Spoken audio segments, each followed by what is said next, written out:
Eclesiastés capítulos 10 al 12. No sé si vosotros, pero antes de mi conversión solía decir una frase que era: ¿para qué tengo que hacer la cama si luego por la noche la voy a deshacer igual? ¿Qué sentido tiene? Y la verdad es que no se va mucho de la pregunta central de este libro, que es: ¿la vida tiene sentido? Y el autor va buscando el sentido a la vida por todos los lados, por todos los caminos, experimenta una serie de cosas para decir: esto tiene algo de lógica, esto tal vez sí, tal vez no. Y esa es la pregunta central. ¿Tiene sentido la vida? ¿Tú qué opinas? Vamos a empezar con el capítulo y al final veremos si tiene o no tiene sentido. En el primer capítulo, en el 10, tengo 3 cosas que comentaros. La primera, nos habla sobre el corazón del sabio y el corazón del necio. Y algo a destacar es que te dice que el corazón del sabio está al lado derecho y el corazón del necio está al lado izquierdo. Y dices, ¿cómo es esto? Aquí a lo que se refiere es que cuando hablaban de diestros, en este contexto, de la derecha, esta mano era considerada como el lado de la fuerza, de la habilidad y del favor, es decir, también de la fortaleza. Representaba fortaleza, que alguien era fuerte y bueno. En cambio, la izquierda simbolizaba algo débil y malo. De hecho, hasta la traducción de izquierda llegaba a ser hasta siniestro, que esto lo he observado en el estudio bíblico. Esto para ponernos en contexto. Luego, en el versículo 4 indica: no abandones tu puesto, refiriéndose a que debemos ser fiel a nuestra posición. Por ejemplo, si nosotros pensamos de una idea, debemos ser fiel a esa idea. No podemos ser fiel a esa idea cuando nos apetece o cuando está una persona y cuando está otra persona decir todo lo contrario a lo que pensamos. Entonces se nos anima a tener esa identidad, a ser fiel a nuestros principios, a nuestras ideas, a nuestra posición. Y luego, necio en este contexto significa un pensador denso y confuso. Hablo del contexto de este libro y a lo que se refiere con necio. También que no tiene deseo de trabajar y que cuando lo hace se cansa rápidamente. Y además no tiene sentido de la dirección ni meta, es decir, no tiene ningún objetivo fijado. Pasando al capítulo 11, este nos empieza aconsejando la generosidad. También otra de las cosas que nos dice es que aunque el futuro sea incierto, debemos estar preparados. Es verdad que no sabemos qué va a pasar el día de mañana, pero sí que podemos preparar varias cosas que sabemos que pueden pasar. Obviamente nada es seguro, pero sí que muchas cosas sabemos con gran probabilidad que pueden suceder. Entonces te invita a que estés preparado. Además, también se nos dice a que si nos esperamos a que todo esté bien, nunca vamos a poder disfrutar de esta vida, nos la vamos a perder, porque si decimos no, esto no lo voy a hacer ahora, en 5 años que puede ser que esté en esta posición, en este puesto de trabajo, no, o sea, lo que puedas hacer ahora, hazlo ahora. O no, dentro de 3 años, porque ahí seguro que estaré en este punto de mi vida. Bien, hay veces que sí que es verdad, pero ¿y si no? ¿Y si no estás en ese punto de tu vida? Aquí también justo me hizo gracia porque cuando apareció hace unos días en el Evangelio la parábola de los talentos, siempre cuando la leían decía: es que no logro entender muy bien el significado. Y fijaos que esta parábola se lee y se relee en las misas, además que se hacen una gran cantidad de homilías de esto y reflexiones que te aparecen por todos los lados. Bien, pues ahí estaba que no lograba, por mucho que me la leyesen, no encontraba el significado. Y justamente cuando volvió a salir estaba leyendo este trozo de Eclesiastés y lo entendí, por lo menos entendí algo que ya es, y es que si Dios te da unos talentos, si Dios, por ejemplo, te pide sembrar, siembra, porque Él te ha dado ese don. Si Dios te pide algo es porque sabe que lo tienes. Dios no te va a pedir algo que sepa que tú no sabes hacer. Todo lo que Dios te pide es porque tú lo puedes hacer. Y después de esto vemos esas limitaciones del conocimiento humano, otro punto clave en este capítulo. Pasa a hablar sobre la edad, que la longevidad en este contexto era tradicionalmente considerada como una recompensa. Bueno, en este contexto y en esta época. Entonces te empieza a hablar de la luz, del privilegio, el privilegio y valorar la luz, ver el sol, disfrutar los años. En esta última se centra en disfrutar los años. Pero a pesar de esto te dice, tú disfruta, porque tienes que disfrutar. Estamos aquí, sí que es verdad que sufrimos, pero también hay tiempo para disfrute.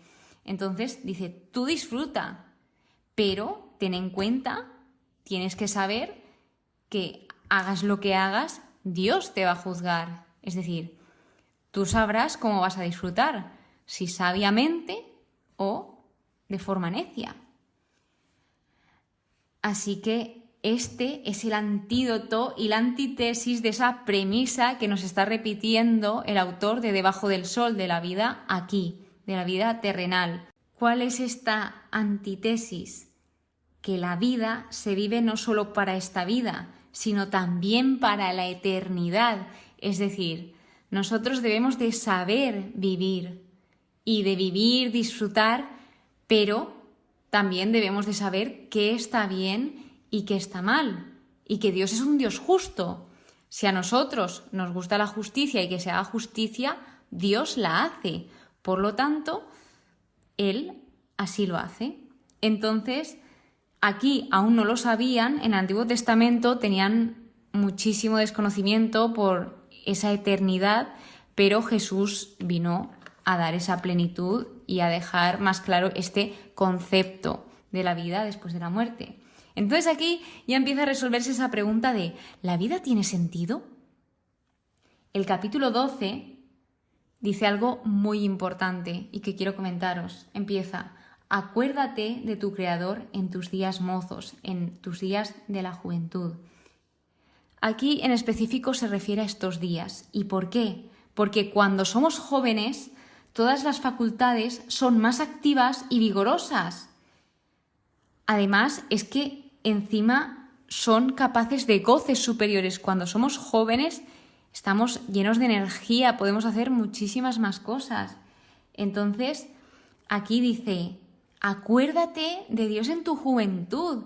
Y mientras andaba, o no sé cuándo, después de leer este versículo, pensaba en esto, en que me siento tan afortunada de haber conocido a Dios en mi juventud. Es que, por ejemplo, pienso en personas que han tenido su conversión hace poco, en personas, me refiero a personas mayores que tienen su conversión más al final de la vida, que oye, que esto también es un milagro. Pero digo, es que es todo un privilegio conocer a Dios en la juventud. Conocerlo en sí es un privilegio, pero desde la juventud y entregarle toda mi vida es una locura, sí que es verdad, porque esto lo escucha un joven y dice, esta tía no está bien de la cabeza, pero es que es lo mejor que me ha podido pasar en mi vida, siempre lo diré, y que es que no hay un día desde mi conversión que me haya sentido sola. Después de mi conversión es que dejé de tener ansiedad, que para mí eso era imposible porque era el pan de cada día, que digo, todos los días pasaba por una ansiedad y venga a llorar y llorar y llorar. Y todas las cosas que pensé que nunca podría dejar, y fui libre.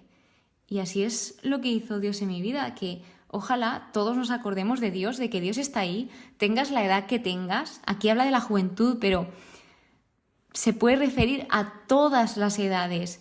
Tengas la edad que tengas, nunca es tarde para volver al Señor o para conocerlo, nunca es tarde. Y de verdad, desde mi experiencia, es lo mejor de mi vida, lo mejor que me ha podido pasar nunca. Soy tan, pero tan feliz. Y miradme, aquí estoy, haciendo una temporada sobre la Biblia y estudiándome la Biblia, algo que no pensaba en mi vida. Dicho esto, vuelve a hablar sobre la eternidad. Y esto es curioso porque, a pesar de ese desconocimiento, aquí dice: el hombre va a su eterna morada. Por lo tanto, está haciendo una conclusión correcta de esa eternidad. El autor, aunque no lo sabe, tiene como esa inspiración para contarnos que hay eternidad. Y luego vuelve al punto de partida de este libro: vanidad de vanidades, todo vanidad.